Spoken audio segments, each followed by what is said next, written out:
So many of you have probably heard about the new Geforce RTX 40 series, and the fact that it doesn't just use the new, lots of billions of new transistors, but it actually has interesting technology behind it. So one of the most interesting tech for me personally was the announcement of DLSS3. As you can see here, we are on the Geforce Technologies DLSS webpage. So essentially what it does, it actually creates high quality frames while the new frames are being generated. So in fact, it does not, the previous version of DLSS, they were doing is they were the super resolution, upscaled it using the machine learning. However, the new technology does not just do that. It effectively, as you can see from the presentation, we have new frames, air quotes, for free.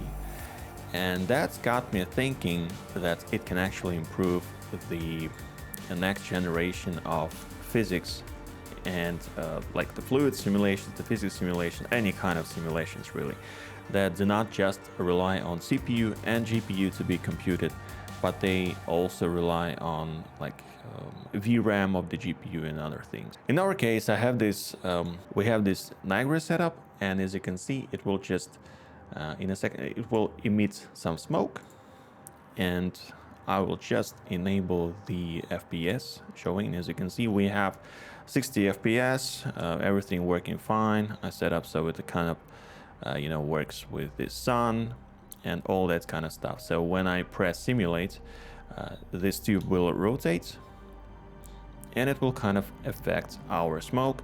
But there is a problem. The smoke looks really coarse. So these physics simulations, they work well. It looks, kind of believable and such. But as you can see, this is really coarse. However, in increasing the volumetric simulations by by 2 by 2 by 2, it will actually increase the amount of things that are simulated in the order of magnitude by 8. So essentially, it's not like we are working with like 2 detectors, we're working with 3 detectors. So that, as you can see, we have 60 FPS. I multiplied by 50%, which increased the load a lot. So what does it use? It's not just the CUDA cores or whichever cores you have in your, let's say, AMD card or whatever.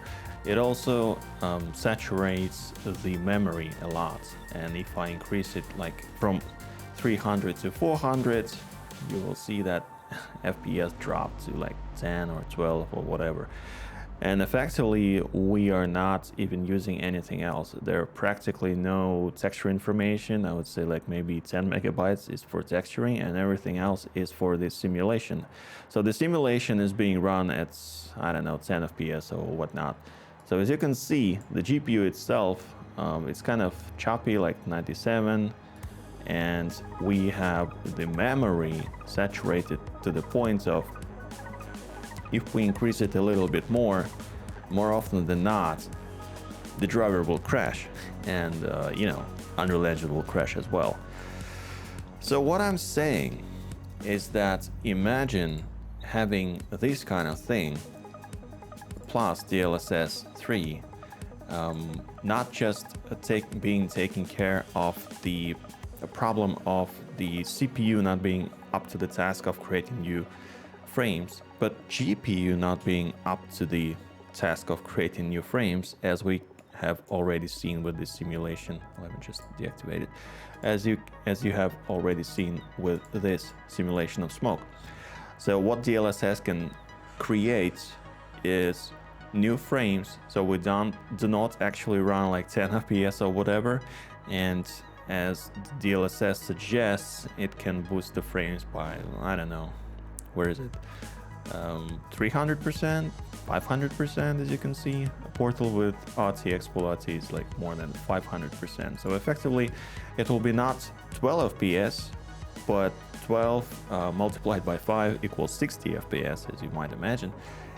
And that'll be perfectly fluid simulation. It will be realistic, and that's what DLSS can give us. However, there is a little bit of a problem. I'm not sure if Niagara will sufficiently actually generate the vector information for predicting the next frame. However, I think the engineers at Unreal Engine can work on that and maybe provide the data for the DLSS to make it assumptions of how the next frame will look.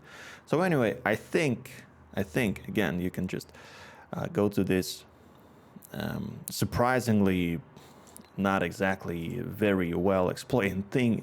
There is a full page about this DLSS3, but it shows less than Jensen showed at the presentation, which is kind of weird. But anyway, I think that the machine learning can solve a lot of more problems than just, you know, upscaling. But with the prediction of new frames, I think we are seeing the, like I said previously, the revolution of VFX in real time. But this time around, I thought we could have this sort of technology going forward maybe in a couple of years. I was really surprised that it was presented this year, and apparently we will have it in a couple of months.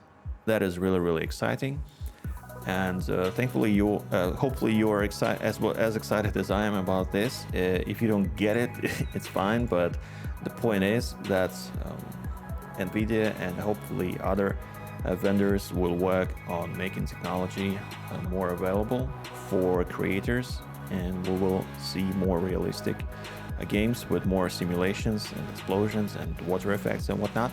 So yeah, that's really cool. Thanks for watching, and see you in the next videos. Subscribe, like, comment, and all that kind of YouTube stuff. And see you in the next one. Have a good day. Goodbye.